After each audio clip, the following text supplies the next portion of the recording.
All right, we now turn to the NBA trading deadline, which is fast approaching, and it'll be here tomorrow at 3 p.m. Eastern Standard.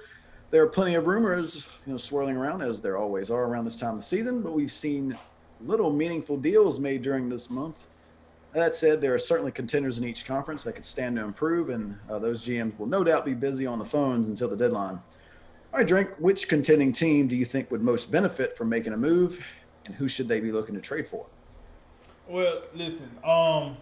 So I seen a lot of guys. The position that I was looking at a lot was the five position, and this is why. I've been hearing a lot of traction about Andre Drummond, and I'm a firm believer in this. The reason being is you got it was the Lakers, the Clippers, and the Nets. Those was the top three teams in the running for Andre Drummond. I do feel like this. Whichever one of those three teams get him, especially the Nets, if the Nets get Andre Drummond, they're gonna win the title. I'm telling you that right now. Like, it's no way you can let them dudes already score at a crazy clip. Now you're gonna give them one of the best rebounders in the game and a rim protector on top of that. I mean, that's gonna be tough.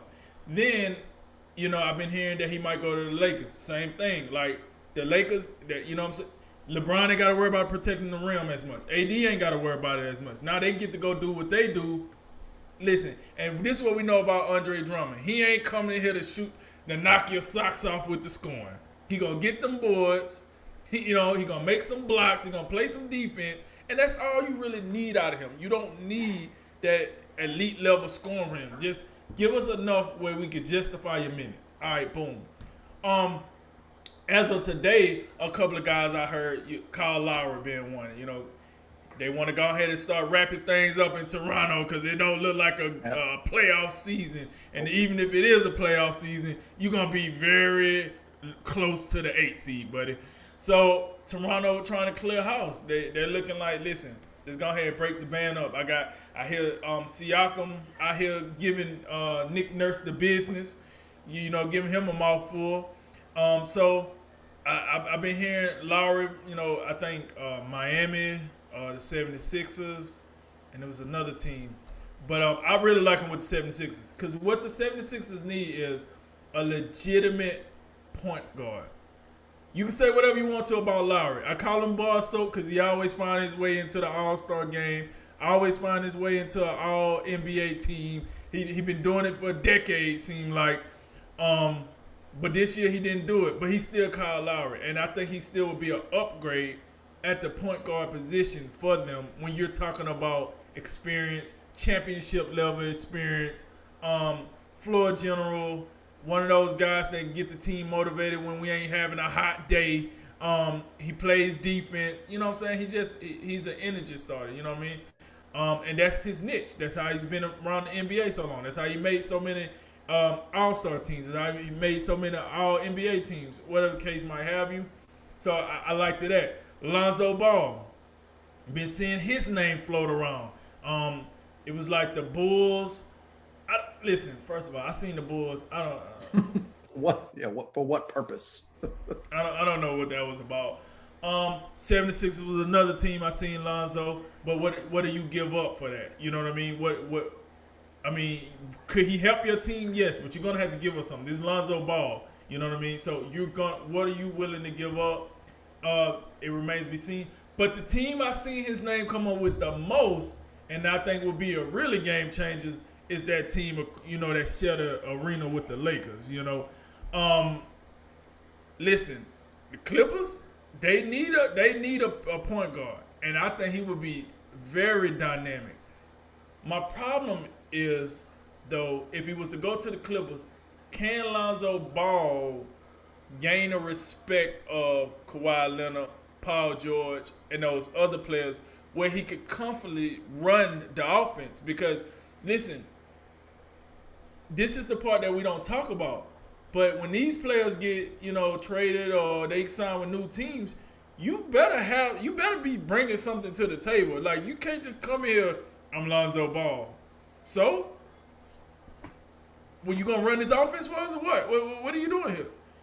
You know what I mean? So I looked at that and I say, I think the Clippers are gonna go for someone like more veteran, like a Kyle Lowry, somebody got a resume, somebody that Kawhi can trust when the game is on the line, somebody that Paul George, Tyronn Lue, like because the Clippers are kind of like the Lakers now. We don't care about the young up and coming talent. We don't care about draft picks. We talking about right now, right here. We need guys that can make it happen right now. So those are two names. Another name came up recently, Aaron Gordon, the Orlando Magic forward. I'm very interested to see where he go.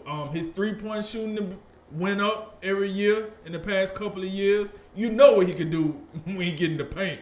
Dunk contest, you got all that. Still relatively young, and now he do got a pricey contract that you probably have to take on. How you negotiate that? But I do think you get him on a contender, he can make some things happen. You have to respect his game. I like, there's certain teams out there I think could use him. He's more of a 4. Stretch him to 5 if you playing a team that's playing small ball, but he's more of a 4. But I heard his name come up on the block. Name that we talked about earlier, Montrezl Harrell. A lot of teams they're contacting the Lakers about him and Dennis Schroeder. Now, I'm on the record of saying, you got to be kidding me, Lakers. You got to be kidding me. Don't entertain this crap. Hang up the phone, Genie. Go ahead and do what you do on your off time. We're not entertaining this. Unless they're coming with something spectacular, we should not be entertaining that. That's just my 2 cents on that. But as your question go, what I'm really looking for, I'm not necessarily looking for players as much as I'm looking for teams and position of need. What I mean by that, I want to see if the Clippers get a point guard. I want to see if the Lakers get a 5. And then over on the East, I want to see if the 76ers get a point guard and if the Nets get more help at the 5. Because listen, DeAndre Jordan, that's cool. But and we said this, when you traded Jared Allen, when the Nets did that, I really thought they did themselves a disservice. Because that kid Jared Allen can run circles around DeAndre Jordan right now. I'm sorry, no disrespect to what DeAndre Jordan has done in his career and all that, but he ain't messing with no Jared right now. That's just that the Fro would smoke him right now. We really gonna compare the two, right? So you did yourself a disservice. So now you're deficient at the 5 spot because you don't know quite. I don't care what nobody say. They don't trust DeAndre Jordan that much. They just don't. And yeah, you say, well, they wouldn't have traded Jared if they did. They did what they had to do because that's how to trade. They wanted James Harden. So they had to do something. We knew they had to do something. That was part of the something, right? But they need a 5 to bolster their defense. The 76ers need a point guard. Those are your top 2 teams in the East. So that's what I'm looking for in this trade deadline. Who gets the piece that they need? Because it don't have to be a spectacular piece. That's the thing. We don't need top 10 player piece like the Nets did. We don't need that. You just need a complimentary, average to above average NBA player that can give you what you're missing and they can keep your title hopes alive. So, those are a couple of names I've seen, but I'm just interested to see what those top level teams, how they close out their championship rosters. Yeah, there hasn't. It's interesting. A lot of times during the day before the deadline and the day of the deadline, not a lot happens. But normally it's the week like leading up. That's when you really start to see things pick up, and just hasn't been a whole lot going on. Like the most significant trade was Milwaukee getting PJ Tucker. I thought that I think we both think that could be a big deal for them. Right. They're by the way, they're only 2 games back for the first spot out east. They've been playing really good ball lately. But I think there's a couple things. I think Boston could stand to do something. I think their bench could use a little bit more of a guy that can come in there and give them some real good scoring. Because Marcus Smart, we know he's going to bring the defense, and he can score. But I think I would look at Norman Powell. I would look at Norman Powell if I'm Boston, and they just seem as currently constructed as they need a jolt right now. Yeah, that I did see that they're trying to get Harrison Barnes from the Kings to Okay, supplement that. So that's a good point that that you could be brought yeah, up because that's that could be exactly why they're something trying to too. bring him in. But you mentioned Lowry, Kyle Lowry. He's been a name that's also came up since Toronto. I guess they conceded that this will not be the year. And Kyle Lowry, that makes a lot of sense for them to move off him. He's an aging guy, and I think at this point, like, you know, outside of loyalty, I don't know if there's much reason with the way the franchise appears to be headed. Um, I think it's Miami, and there's another team that's been closely linked to him. I think you mentioned Lonzo for the Clippers. Mm-hmm. I think the Clippers should be interested in Kyle Lowry. Right. I agree. I think it makes a little bit of sense. I think the the prior relationship between Kawhi and Kyle Lowry, I think that could go a long way. They've got that experience of that championship experience together. And I'm just sorry. Like, I mean, Pat Beverly, I'm just not enamored with Patrick Beverly. I just, Right. I think the whole defense reputation thing, I think it's a little bit overplayed. And I think Kyle Lowry would be a significant upgrade, and we know he can also score the ball. That could be, your perfect, third option to supplement what Kawhi and Paul George are going to do for you. And obviously, Right. the Lakers, I think the Lakers do need, a little bit more size. I think they missed JaVale McGee and Dwight Howard. Both. Um, Yeah.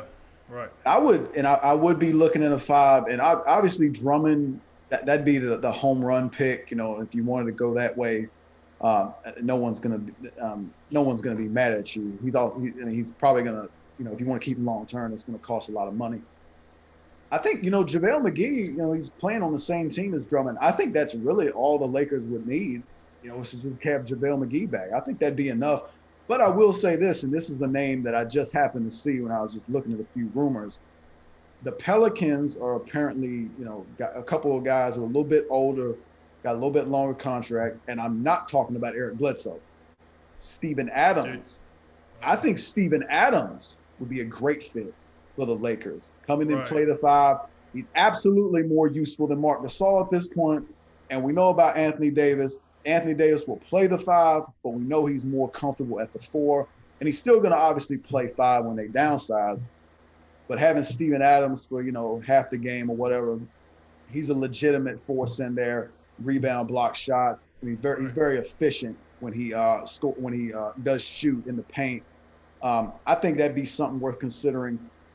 But I think both LA teams, with how their seasons have kind of unfolded, and we know Phoenix also made a little bit under the radar move where they got Torrey Craig from Milwaukee for a bag of potato chips. So they've already kind of sort of made a move. But I think both LA teams, they could use a little bit of a buff in different areas. I think, like I said, the Clippers, they could use a little bit of an upgraded point guard. The Lakers can use another big man. And Boston, they could just use a little bit. Boston just needs a shot of energy. And I'm still, I know we said contending team. Boston doesn't look like a contender right now. Like on paper, they look like one. In the standing, they're fading a little bit, and they need a shot of energy in some way. And I think Norman Powell, there's other options they could also look at, but Norman Powell, off the top of my head, he could be interesting. Now let me ask you something about this. Now Norman Powell, if Norman Powell was to go to the Celtics, do he start or come off the bench? I'd bring him off the bench. Okay. I'd bring him off the bench. And one more thing. Now that we talked about both, all the NBA segments, Utah Jazz versus Philadelphia 76ers. Both teams are fully healthy. Yeah. Who win and why? I'd go. Yeah, I meant to get to this in a previous subject. Philadelphia, I've seen Philadelphia and Utah. Those teams have pretty much been at the top of the standings, for much of the season. And Philadelphia looks more real to me. And then, bottom line, Embiid's an MVP candidate, barring health. It looked like he was going to, and Philadelphia stays on top in the East. It looked like he would be the MVP. I mean, do you trust Joel Embiid to lead a team to a title? I do. And I said, last week or a couple shows ago, do I trust Donovan Mitchell to lead you to a title. Not so much as much as we like his game, and we had him in the conversation for being an All-Star game starter. Um, Philadelphia, Philadelphia to me is the more legitimate, and they look like they are matching their first place status in their respective conference. Utah, as impressive as they've been, not so much. I'm still like, if I would still be more willing to put my money on the Clippers or Lakers at this point rather than the Jazz.